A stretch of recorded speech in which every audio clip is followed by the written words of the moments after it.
Hello, everybody. Thanks for joining us again for another new topic on the journey toward financial freedom and true wealth.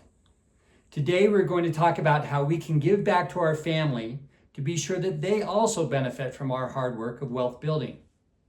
First, a quick reminder about what we are shooting for and how we get there. These two slides have been in every presentation. And if this is the first video that you're watching, I recommend that you go back to video number 1, Creating Good Money Behaviors, where I review these points in detail. This is our checklist of mileposts on our journey. We are getting closer to the end.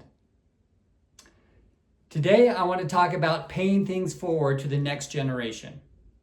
Most of us have benefited in some way from those that went before us, whether it was from a direct inheritance or from the lessons that they learned along the way that have helped us on our own paths.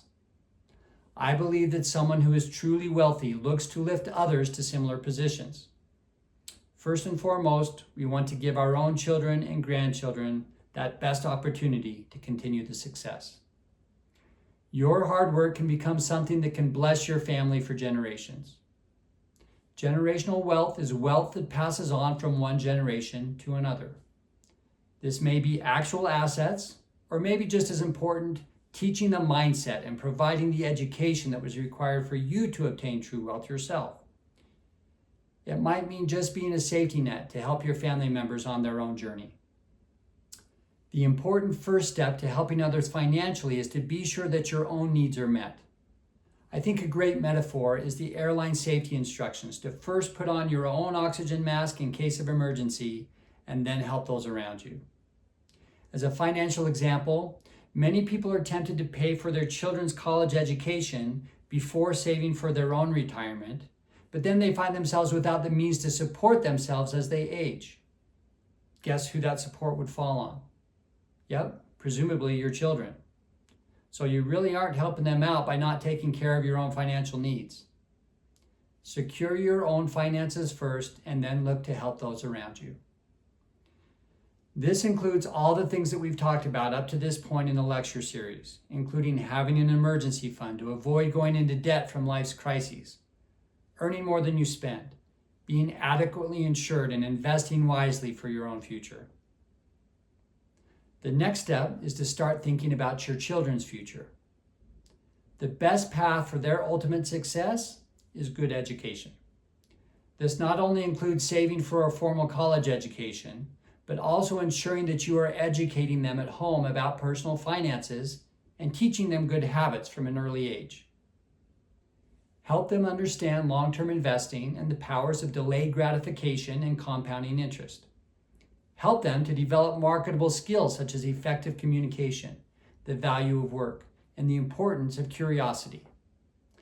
In the long run, helping to shape their mindset around money and work will prove more valuable than any money that you can give to them directly. But let's go ahead and talk about some of the ways that you can transfer assets to them directly. The biggest expense in a young person's life is usually post-secondary education. These costs continue to rise faster than inflation every year. For many, it can be prohibitive or put them in debt for decades. There are ways that students can fund their own education through scholarships, grants, loans, and work-study programs. But here we will talk about how parents can give their kids a big jumpstart in their financial lives by helping to directly fund the cost of school. The most common educational savings program used today is called a 529 College Savings Plan. This is an account that you set up under your name with a beneficiary that you designate. You can then contribute to that account and invest the money. These are administered by the state, and every state has its own program. You don't have to be a resident of the state to invest in its 529 plan. There are subtle differences between state plans and investment options and fees, so it's okay to shop around and find the one that suits you best.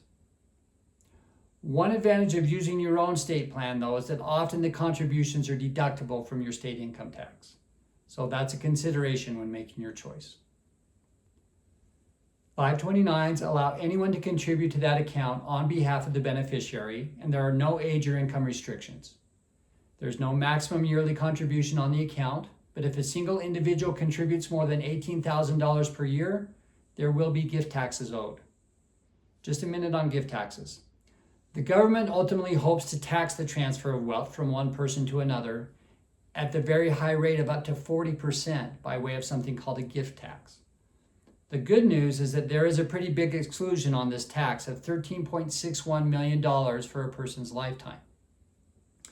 That means that you won't pay any extra taxes until you have gifted more than that over your lifetime. So for most of us, these lifetime gift taxes are not going to be an issue. In addition to that large exclusion, the government allows you to pay up to $18,000 currently per year to anyone that you want to without that gift being counted against that $13.61 million. You can make as many $18,000 gifts to as many different people per year that you want. So when gifting to your children, either through a 529 or an account like a trust or minor's account, keep this limit in mind or you'll have to report the gift to start accumulating against your gift tax exclusion. There are ways to front load gifting to a 529 as well that allow you to gift up to 5 years of annual $18,000 gifts all at once without a gift tax penalty. Other 529 rules. There's a maximum amount that can exist in the account, which varies state by state, but it's usually several $100,000. The contributions are made after tax, but will grow tax-free and are not taxed upon withdrawal if used for a qualified educational expense. If used for something else, there's a 10% penalty and tax owed on the growth. So what if your child beneficiary doesn't end up going to college? Well, 529s have some flexibility. They allow you to change beneficiaries to whomever you want. So you can give the money to another child or save it for a grandchild, for example. There's also a new rule that allows you to transfer up to $30,000 of this money into a Roth IRA for the beneficiary as long as the beneficiary has an earned income and the account has been open for 15 years. Anyway, by putting a little money each month into a 529 plan for your kids when they're young and utilizing the power of time and tax-free growth, you can really help fund most or all of your child's future educational expenses. Another version of an educational savings plan is called a Coverdell Educational Savings Account. Because of the availability and flexibility of 529s, these are not as popular anymore. Coverdells come with more rules. You can only fund them when the beneficiary is less than 18 years old, and they must be used before the beneficiary turns 30. And the max that you can invest per year from all sources into this account is $2,000. They can be used to help with more pre-college expenses, K through 12, compared with 529s. So 529s allow you to pay pre-college tuition only. There are also income phase-out limits for contributions. You're allowed to change beneficiaries, and unlike 529s, it has to be a family member. Like 529s, there is a 10% penalty and taxes owed on non-qualified withdrawals.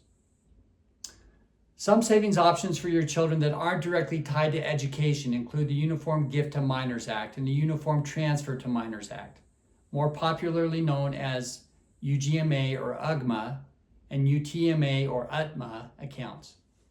When you establish and fund this type of account, you are making an immediate, irrevocable gift of that money to your minor child, although they cannot access it until they are at the age of majority, which is either 18 or 21, depending on the state. In other words, it is now their money and not yours. Once established, you cannot change the beneficiary. You can't take that money back or dictate how they will spend it once they have full access to it at the age of majority. Anyone can contribute to this account, but remember, gift tax will apply for anything over $18,000 per year. These are taxable investment accounts with no maximum limits, so they will owe taxes on the asset growth.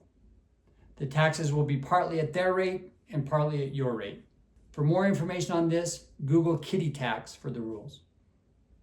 There are no restrictions on what they can use the money for. It doesn't have to be for education, and the beneficiary gets to decide, even if you disagree with the choice. The money in these accounts also is counted as assets of the beneficiary when applying for things like federal student aid, unlike 529s and Coverdells, which are considered the parent's assets. An even lesser known educational savings option is a U.S. savings bond, Series EE and Series I. These are special bonds where you can exclude tax on interest if used for educational expenses. The bond is issued in the parent's name, the purchaser must be at least 24 years old, and there are income restrictions for the tax deduction. Qualifying expenses are more limited than with 529s and ESAs and include only tuition and fees. If you use these for non-qualified expenses, there's no penalty. You just don't get the tax exclusion. Okay, for those who served in the military, you're given a break in educational expenses known as the GI Bill. If you don't use it yourself, you can now transfer that to your spouse or children. It includes money for tuition, housing, books, and fees. You can transfer up to 36 months of benefit, which would cover 4 years of college. The Yellow Ribbon Program is where some universities agree to cover higher out-of-state or private school expenses that are not typically covered by the GI Bill. Okay, let's change gears now. How do I leave money to my heirs after I die? We will talk about these in more detail in the estate lecture, but briefly, you can either leave it to them through your will or by designating them as beneficiaries on certain accounts, such as your investment accounts or insurance policies. Another option to pass money on that would avoid the probate process would be to leave them the assets through a trust. Depending on how you set it up, this can give you some control over how that money is distributed and might help you avoid estate taxes for those who have a lot of money. You can also gift money directly to them while you're yet alive. You need to remember the gift tax restrictions that we talked about earlier, but this method gives you the opportunity to help your family members when they likely need it the most, while they're young and you're still alive. And it lets you personally see the fruits of your generosity before you're dead. Another option to pass on wealth is to create a business that you can pass down. There are a variety of strategies for business transition, but this would give them an asset and the opportunity to continue building on what you started. Again, I will spend more time on estate planning in a coming lecture. That's it for today. Thank you for listening. As a parent, we want the best for our children, although everyone has a different philosophy on how best to give that to them. Your strategy may be as simple as teaching them about money, inspiring them to maximize their potential, and encouraging them along the way. Or you may have significant assets that you want to transfer to them in as a tax-efficient way as possible. I don't know that there's a right answer, but I do know that how you deal with your own money can make a lasting impact on generations to come. I hope this lecture has given you some ideas and information that will help you find that right answer for you. Please remember to like and subscribe to the channel and tell your friends about us. Take care.